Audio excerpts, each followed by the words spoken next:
नमस्कार दोस्तों, आप सभी का स्वागत है आपके अपने YouTube चैनल श्रेष्ठ टीचर में। आज हम लाए हैं आपके लिए सी टेट का दोस्तों CDP का सेक्शन। CDP की यह जो है आपकी दूसरी क्लास है। CDP की दूसरी क्लास में जो हम आज टॉपिक कवर करने वाले हैं वो टॉपिक आपका बहुत ही महत्वपूर्ण है। वो टॉपिक है पियाजे, Kohlberg and Vygotsky construct and critical perspective. पियाजे, कोहेलबर्ग एवं वाइगोत्स्की संकल्पनाएं एवं आलोचनात्मक दृष्टिकोण। इसमें सबसे पहला है आपका दोस्तों पियाजे का, जीन पियाजे, जो कि बहुत ही महत्वपूर्ण इनका सिद्धांत है। इन्होंने दिया है कॉग्निटिव डेवलपमेंट थियरी, यानी कि जीन पियाजे जी ने संज्ञानात्मक विकास का सिद्धांत दिया है। इसकी परिभाषा हम पहले देख लेते हैं। जीन पियाजे के अनुसार बच्चा सक्रिय रूप से अपने वातावरण के साथ, ये सबसे महत्वपूर्ण है, अपने वातावरण के साथ अंतःक्रिया करके ज्ञान का निर्माण करता है। संज्ञानात्मक विकास चरणों में होता है और कितने चरणों में होता है यह हम आपको आगे बताएंगे।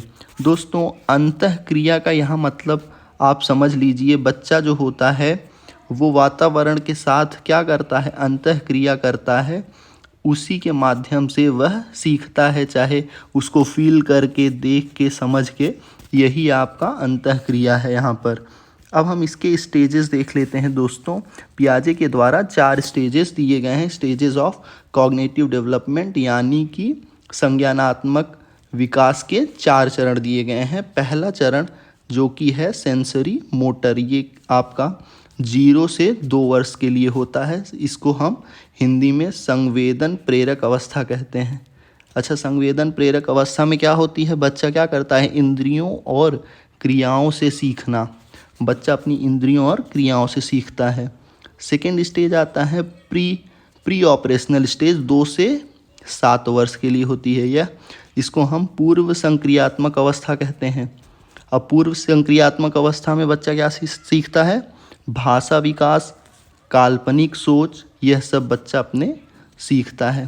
थर्ड है आपका कॉन्क्रीट ऑपरेशनल 7 से 11 वर्ष में होता है, यानी कि मूर्त संक्रियात्मक अवस्था।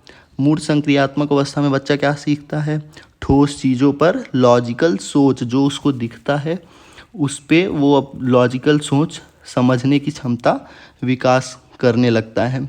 और लास्ट स्टेज है इनका फॉर्मल ऑपरेशनल, यानी कि औपचारिक संक्रियात्मक अवस्था। औपचारिक संक्रियात्मक अवस्था कितने वर्ष के लिए होती है, तो वो 11 वर्ष से ऊपर बच्चों के लिए होती है। अच्छा, अब औपचारिक संक्रियात्मक अवस्था में बच्चा क्या सीखता है, अमूर्त सोच, यानी कि हाइपोथेटिकल रीजनिंग। अब इसके ऊपर के बच्चे सीख जाते हैं।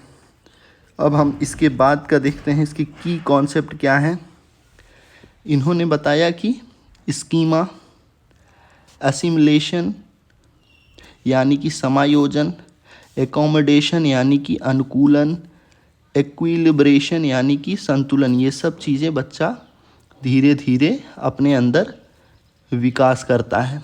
अब स्कीमा, असिमिलेशन एंड एकोमोडेशन को हम आगे देखेंगे इसके। तो इसमें स्कीमा का मतलब आप पहले समझ लीजिए, मेंटल स्ट्रक्चर फॉर अंडरस्टैंडिंग, यानी कि स्कीमा क्या है, ज्ञान को समझने की मानसिक संरचना, इसी को हम स्कीमा कहते हैं। ज्ञान को समझने की मानसिक संरचना। अब समावेशन, एसिमिलेशन, नई जानकारी को पुराने ज्ञान से जोड़ना। नई जानकारी को पुराने ज्ञान से आप कैसे जोड़ते हैं, जब कोई बच्चा होता है, जैसे कोई भी चीज़ देखता है अगर, और माँ बाप उसके बताते हैं कि ये क्या है, कोई जानवर है, मान लो कि कैट है। अब अगर कभी बच्चे ने कोई डॉग देख लिया तो उसको क्या लगेगा कि ये कैट ही है या कैट की तरह है। और अनुकूलन, एकोमोडेशन, नई जानकारी के अनुसार स्कीमा को बदलना, ये एक बहुत ही महत्वपूर्ण है। आपको इन दोनों में अंतर समझना होगा दोस्तों। नई जानकारी के अनुसार इन स्कीमा बदलना, यानी कि अगर वो जान रहा है कि ये भी कैट ही है, लेकिन इस स्थिति में जब वो पहुँचेगा अनुकूलन की स्थिति में, तो वो इसको डिफ्रेंशिएट कर लेगा कि डॉग कौन सा है और कौन सा कैट है। अब हम चलते हैं अपने आगे पर, क्रिटिकल पर्सपेक्टिव क्रिटिसिज्म। इनकी जो इन्होंने क्रिटिकल पर्सपेक्टिव दिया, इस पे इनकी आलोचनाएं क्या क्या हुई। पहला, अंडर एस्टिमेट चिल्ड्रंस एबिलिटी। इन्होंने क्या किया, पियाजे जी ने बच्चों की क्षमताओं को कम आंका। ये इनकी क्या है, इनकी आलोचना इसके लिए हुई। चरण बहुत कठोर माने गए। इनके जो चरण थे उन्होंने बहुत ही क्या रिस्ट्रिक्टेड या रिजिड बनाए गए।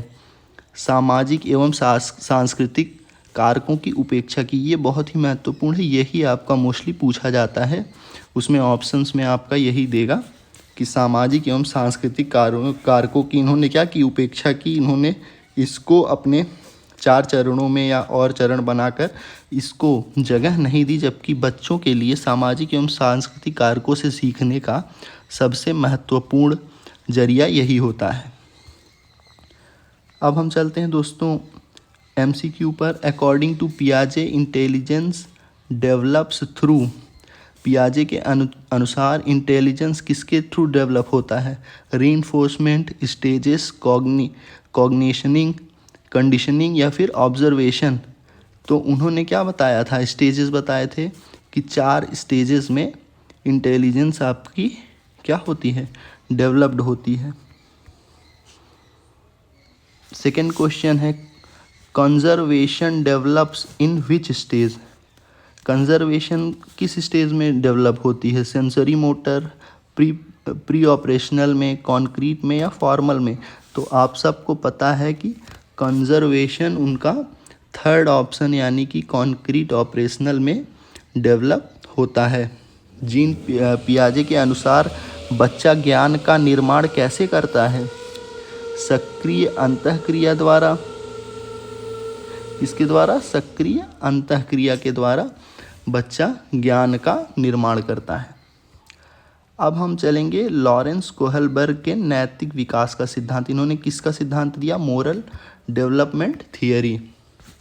किसने दिया, लॉरेंस कोहलबर्ग ने किसका सिद्धांत दिया, नैतिक विकास का सिद्धांत। इसका सबसे पहले हम यहाँ पे आपको परिभाषा बता देते हैं। कोहलबर्ग के अनुसार नैतिक विकास 3 स्तरों में होता है। इन्होंने कितने में बताया कि नैतिक विकास यानी कि मोरल जो है डेवलपमेंट 3 स्टेजेस में होती है, जो नैतिक तर्क पर आधारित होती है। अब नैतिक तर्क पर आधारित होती है, इन्होंने पहला स्टेज बताया प्री कन्वेंशनल यानी कि पूर्व परंपरागत स्तर। दूसरा इन्होंने बताया कि कॉन्वेंशनल यानी कि परंपरागत स्तर, और थर्ड बताया पोस्ट कॉन्वेंशनल यानी कि उत्तर परंपरागत स्तर। इन्होंने कितने स्टेजेस बताए, कोहलबर्ग जी ने 3 स्टेजेस बताए। न्याय पर अत्यधिक बल दिया इन्होंने, लैंगिक पक्षपात देखने को मिला इनके में, नैतिकता के भावनात्मक पक्ष की उपेक्षा की। तो सबसे ज़्यादा अगर कोहलबर्ग का पूछता है क्रिटिकल क्यों इनकी जो है सिद्धांत को सही नहीं माना जा गया, तो लैंगिक पक्षपात इनके में देखने को मिला, यानी कि इन्होंने इस चीज़ का ध्यान नहीं दिया, नैतिकता के भावनात्मक पक्ष की उपेक्षा भी की। Kohlberg's theory related to cognitive development, moral development, language development या इमोशनल डेवलपमेंट। तो आप सबको पता ही कोहलबर्ग ने मोरल डेवलपमेंट पर ध्यान दिया। उन्होंने अपनी जो थियरी दी वो मोरल यानी कि नैतिकता पर आधारित थी। Punishment and obedience belongs to which level, conventional, pre operation, post operational, pre operational या सोशल। तो दोस्तों इसमें obedience belongs to pre operational, pre conventional आपका सही हो जाएगा इसमें, यानी कि सी ऑप्शन। कोहलबर्ग का सिद्धांत किस पर आधारित है, व्यवहार पर, नैतिकता पर। तो आप सबको पता है कि कोहलबर्ग का सिद्धांत नैतिकता पर आधारित है। थर्ड है आपका लेव वाइगोत्स्की का। लेव वाइगोत्स्की का इन्होंने सामाजिक सांस्कृतिक सिद्धांत दिया। इन्होंने कौन सा सिद्धांत दिया, सामाजिक सैद्धांतिक, इसकी हम परिभाषा देखते हैं। वाइगोत्स्की के अनुसार सीखना सामाजिक अंतःक्रिया के माध्यम से होता है। किसके माध्यम से होता है? अंतःक्रिया के माध्यम से होता है, तथा सांस्कृतिक विकास में महत्वपूर्ण भूमिका निभाती है। बच्चों का जो है सांस्कृतिक और सामाजिक विकास सबसे महत्वपूर्ण इन्होंने माना। इसके की कॉन्सेप्ट कौन कौन से हैं? Zone of proximal development, ZPD, निकटवर्ती विकास क्षेत्र। स्कैफोल्डिंग यानी सहारा देना बच्चों को। अगर जैसे बच्चा कुछ आप सिखा रहे हैं, बच्चे को कुछ सिखा रहे हैं और वो एज इट इज़ नहीं कर पा रहा है, थोड़ी सी कमी रह जा रही है, तो आप थोड़ा सा क्या करते हैं, उसको थोड़ा सा सहारा देते हैं ताकि वो कर ले। ये नहीं कि आपको पूरा बता देना है, आपको उसको थोड़ा सा सहारा देना है ताकि वो क्वेश्चन या जो भी चीज़ आप उसको सिखा रहे हैं वो कंप्लीट कर लें। स्कैफोल्डिंग शिक्षक या सहपाठी द्वारा दी गई अस्थायी सहायता को स्कैफोल्डिंग कहते हैं, जो अभी मैंने आपको बताया। इन्होंने क्या भी रोल ऑफ लैंग्वेज को इन्होंने महत्वपूर्ण बताया। भाषा सोच को सबसे महत्वपूर्ण साधन है, भाषा सोच का सबसे महत्वपूर्ण साधन है। इसीलिए हम अब ध्यान दे रहे हैं कि बच्चा क्या करे, बच्चा अपनी मदर टंग में हम सिखाने की प्रयास करते हैं कि बच्चा जो अर्ली स्कूलिंग करे, अर्ली चाइल्डहुड जब स्कूलिंग करे तो वो अपना मदर टंग में ही करे। इनकी क्रिटिकल पर्सपेक्टिव क्या था? जैविक कारकों पर कंबल, अवधारणाओं को मापना कठिन। इनकी अवधारणाएं जिस तरीके की थी उनको मापना क्या है, कठिन है। इस पे हम कुछ क्वेश्चन देख लेते हैं। ZPD रिफर्स टू, आप सबको पता है, gap between actual and potential development. According to Vygotsky learning is a social process. अब हम नेक्स्ट क्वेश्चन देखते हैं। वाइगोत्स्की के अनुसार विकास का मुख्य आधार क्या है? परिपक्वता, सामाजिक अंतःक्रिया, अभ्यास या पुरस्कार? तो वाइगोत्स्की ने क्या बताया था? सामाजिक अंतःक्रिया को उन्होंने मुख्य कारण बताया था विकास का। अब हम चलते हैं दोस्तों अपने लास्ट पेज स्लाइड पर। दोस्तों आप सभी को पता ऑप्शन भी सही है। CTET exams 1 line comparison. आप ध्यान दीजिएगा कि पियाजे जी ने क्या दिया था? कॉग्निटिव स्टेज यानी कि संज्ञानात्मक विकास का मॉडल इन्होंने दिया। कोहलबर्ग मोरल रीजनिंग यानी कि नैतिकता पर बताया। वाइगोत्स्की जी ने सोशल इंटरेक्शन एंड कल्चर, सामाजिक अंतःक्रिया को इन्होंने अपने सिद्धांत में बताया। तो ये तीनों आपका ध्यान में रखिएगा।